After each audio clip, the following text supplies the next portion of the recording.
तो और भाई लोग कैसे हो आप सब लोग मेरे यार। तो इस एपिसोड की शुरुआत वहीं से होता है जहां से कि पिछले एपिसोड खत्म हुआ था। पिछले एपिसोड में हम सभी लोगों ने देखा था कि सभी फैमिली के लोग न्यूटो माउंटेन पर आ गया था क्योंकि वहां पर किनले और माचन के बीच ड्यूएल होने वाला था। लेकिन दोपहर हो गया था और उसके बावजूद किनले अभी तक नहीं आया था, जिसकी वजह से किनले के पिताजी ने बोला था, सच कहूँ तो मैं अपने बेटे के पर्सनालिटी के बारे में नहीं जानता हूँ। एक पिता होने के नाते मैं बहुत ही ज्यादा शर्मिंदा हूँ। तो आगे हमें दिखाया जाता है कि मिस के दादाजी बोलता है, अपने आप को दोष मत दो हाउस मास्टर किन। हर इंसान जो महान उपलब्धियां हासिल करता है उनका टेम्परामेंट विलक्षण होता है। मुझे लगता है कि किनले का कोई अपना ही प्लान है। सेकंड ब्रदर अपने पिताजी को बोलता है, एंसिस्टर मुंह बिल्कुल सही बोल रहे हैं पिताजी, चलो इंतजार करते हैं और देखते हैं। मुझे यकीन है कि लिटिल ले यहाँ पर जरूर आएगा। और तभी वहाँ पर यूलियन टोन मारते हुए बोलती है, मुझे तो लगती है कि वो हम सभी को झांसा दे रहा था और जब सही वक्त आया वो डर के कहीं पे भाग गया। और तभी मिस मू उसके ऊपर चिल्लाते हुए बोलती है, यूलियन अपना बकवास बंद करो। माचैन के साथ किनले का फाइट मू फैमिली के फ्यूचर को इफेक्ट करेगा, इसीलिए तुम इतना एरोगेंटली बात नहीं कर सकते। तुम्हें किन फैमिली से माफी मांगनी चाहिए। मिस मू के पिताजी स्माइल करते हुए बोलता है, कोई बात नहीं, बच्चे ईमानदार हैं, हम इसे बिल्कुल भी पर्सनली नहीं लेंगे, हमें बस थोड़ा सा इंतजार करना है। इसके बाद हमें बताया जाता है कि इंतजार करते करते दोपहर से शाम हो गया और लगभग रात होने को आया। वो सभी लोग थक कर हार मानने ही वाला था कि तभी वो लोग देखता है कि कोई बहुत ही स्पीड से यहाँ पर आ रहा है। मिस मू के पिताजी बोलता है, फैमिली एंसेस्टर वो किनले है, वो यहाँ पर आ चुका है। मिस मू भी किनले को देखने के लिए बहुत ही ज्यादा क्यूरियस होती है और हमें दिखाया जाता है कि किनले सीधा ही माचैन के सामने पहुँच जाता है। किनले को देखकर माचैन किनले को बोलता है, आखिरकार तुम आ ही गए, मुझे तो लगा था कि तुम मुझसे डर कर यहाँ से भाग गए हो। किनले बोलता है, क्या मैं जानबूझकर थोड़ा देर से आया, क्या तुम नहीं चाहते हो कि तुम कुछ देर और जी सको। माचन बोलता है, बच्चे इतने कड़वी बात मत करो, मैंने सभी फैमिलियों को हरा दिया है, आखिरकार तुम अपने बारे में क्या सोचते हो। ये बोलते हुए माचन किनले के ऊपर अटैक करने के लिए आने लगता है और किनले को बोलता है, अब तुम भी यहाँ पर मरो। लेकिन किनले पीछे हटते हुए उस अटैक को डॉज करने लगता है और उन दोनों के फाइट को देखकर यूलियन बोलती है, कुछ तो ठीक नहीं है, ऐसा क्यों लग रही है जैसे कि किनले कमजोर पड़ रहा है। क्या ऐसा हो सकता है कि वो सिर्फ दिखने में ताकतवर लेकिन असलियत में कमजोर हो। और तभी उसका पिताजी बोलता है, यूलियन तुम्हारा माइंड बहुत ही कैजुअल है और तुम अपने दिमाग से कोई भी क्रिएटिव चीज को सोच नहीं सकते। अगर ऐसा नहीं होता तो फिर तुम्हारा प्रोग्रेस भी तुम्हारे सिस्टर से बिल्कुल भी कम नहीं होती। समझदारी के साथ डिसीजन लेने वाले तुम्हारे एबिलिटी यूलियन जितनी बिल्कुल भी नहीं है। क्या तुम बिल्कुल भी देख नहीं सकते है कि किनले ने अभी तक अपने रियल स्किल को इस्तेमाल नहीं किया। हमें माचन को दिखाया जाता है जो कि फाइट करते हुए किनले को बोलता है, बदबूदर लड़के तुम बहुत ही ज्यादा शातिर हो, तुमने जानबूझकर 5 दिन की तारीख तय किया लेकिन शाम को देर से आए। क्या तुम ऐसा चाहते थे कि मैं अपने पेशेंस को खो दूं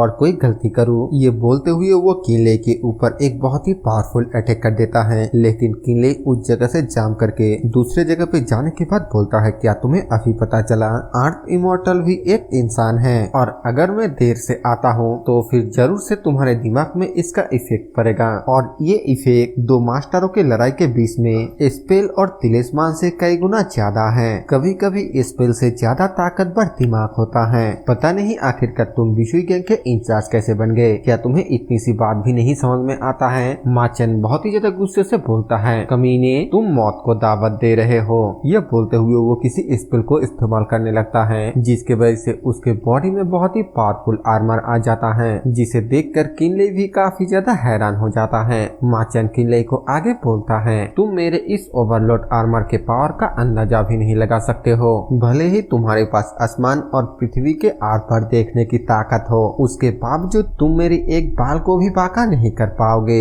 हमें मिस मू के दादाजी को दिखाया जाता है जो उस आर्मर को देखकर काफी ज्यादा हैरान होता है। वो हैरानी के साथ बोलता है, क्या ओवरलोड आर्मर। मिस मू के पिताजी पूछता है, एंसेस्टर आखिरकार ये ओवरलोड आर्मर क्या चीज है। मिस मू के दादाजी बोलता है, ये आर्मर एक टॉप ग्रेड का स्पिरिट वेपन है जिसे मास्टर वैंग टोंग ने जून शेंग को मेल्ट करके बनाया है। इसके डिफेंसिव इफेक्ट किसी भी दूसरे सेम लेवल के डिफेंसिव स्पिरिट वेपन के साथ नहीं किया जा सकता है। 60 साल पहले तक ये शांगीवन कल्टिवेशन 1 में नंबर 1 ट्रेजर आर्मर था। जो सुनने के बाद मिस मू के पिताजी हैरानी के साथ बोलता है, अगर हम माचन के डिफेंस को नहीं तोड़ सकते हैं। तो क्या इसका मतलब ये नहीं है कि हमारे जीतने का कोई भी मौका नहीं है? मिस मू के दादाजी अपने मन में सोचते हुए बोलता है, ये बात तो सच है, लेकिन आखिरकार ओवरलॉर्ड आर्मर माचन के पास कैसे आया? क्या ऐसा हो सकता है कि माचन का रिलेशन शी जैन के साथ हो? हमें दिखाया जाता है कि किनले माचन के ऊपर फायरबॉल से अटैक कर देता है, लेकिन माचन उसे बड़ी ही आसानी से ब्लॉक करते हुए बोलता है, ये बिल्कुल यूजलेस है। ओवरलॉर्ड ट्रेजर आर्मर ये एक ऐसा स्पेल है जो लेवल 3 के थोड़ा सा भी कम लेवल का स्पेल इसका कुछ भी नहीं बिगाड़ सकता है। भले ही तुम और मैं दोनों ही डानियांग रियलम पर हैं, लेकिन तुम मेरे डिफेंस को बिल्कुल भी नहीं तोड़ सकते। तुम बस यहाँ पर मेरे हाथों से मरने का इंतजार ही कर सकते हो। किनले अपने पास से तिलिस्मान को बाहर निकालते हुए बोलता है, सेम डानियांग रियलम पर क्या मजाक है? भले ही तुम्हारे ऑरा डानियांग रियलम पर है, लेकिन तुम्हारे स्पिरिचुअल एनर्जी बहुत ही कमजोर है। लो लेवल पे होने के बावजूद तुम थोड़ा ताकतवर हो, इसीलिए मुझे लगता है कि तुमने अपने करंट स्टेट पर पहुंचने के लिए किसी की इनर पील को लेने जैसे किसी मेथड का इस्तेमाल किया है ना? इसीलिए ये कहना बेहतर होगा कि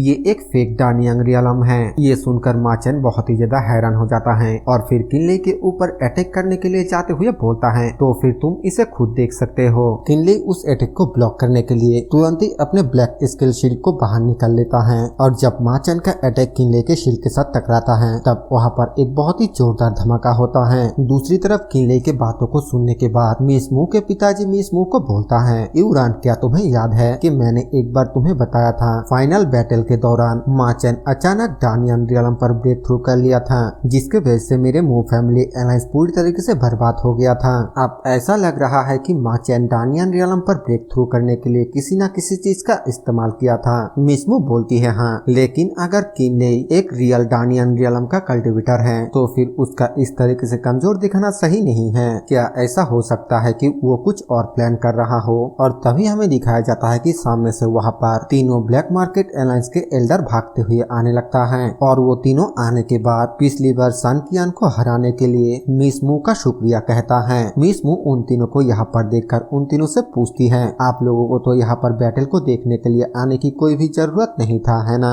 एल्डर ली बोलता है, ये सच नहीं है, हम हाउस मास्टर के आदेशों का पालन कर रहे हैं। मिस मू हैरानी के साथ बोलती है, लेई फेंग क्या वो भी यहाँ पर हैं? एल्डर लू टियानिया बोलता है, हाँ बिल्कुल, हमारे मास्टर ने हमें आदेश दिया है कि हमारा काम पूरा होने के बाद नूटो माउंटेन पे हम उनसे मिले, लेकिन मुझे नहीं पता है कि वो अभी तक सामने क्यों नहीं आया। मिस मू के पिताजी बोलता है, कोई बात नहीं, किसी को घबराने की कोई भी जरूरत नहीं है। अब फाइट को देखने की सबसे जरूरी टाइम है। जब ये खत्म हो जाएगा उसके बाद हम लेई फेंग को ढूंढेंगे। दूसरी तरफ सेगन ब्रदर मिस मू के दादाजी से थोड़ा घबराते हुए पूछता है, ओल्ड मास्टर क्या लेई फेंग ठीक है? मिस मू के दादाजी बोलता है, डानियांग रियलम के कल्टिवेटरों को बिल्कुल भी कम मत समझो, चिंता करने की कोई भी जरूरत नहीं है, किनले बिल्कुल ठीक है। लेकिन तुम ये क्यों पूछ रहे हो? आखिरकार क्या बात है? हमें किनले को दिखाया जाता है जो कि पूरी तरीके से ठीक होता है, लेकिन उसके ब्लैक स्केल शीट टूट चुका है, जिस वजह से वो बहुत ही ज्यादा गुस्से से माचन को देखने लगता है। और ये वाला एपिसोड यहीं पर खत्म हो जाता है। वीडियो पसंद आए तो वीडियो को लाइक कर देना, चैनल पर नए हैं तो सब्सक्राइब कर देना। मैं मिलूंगा आप सभी से एक और नए वीडियो के साथ, तब तक के लिए बाय बाय।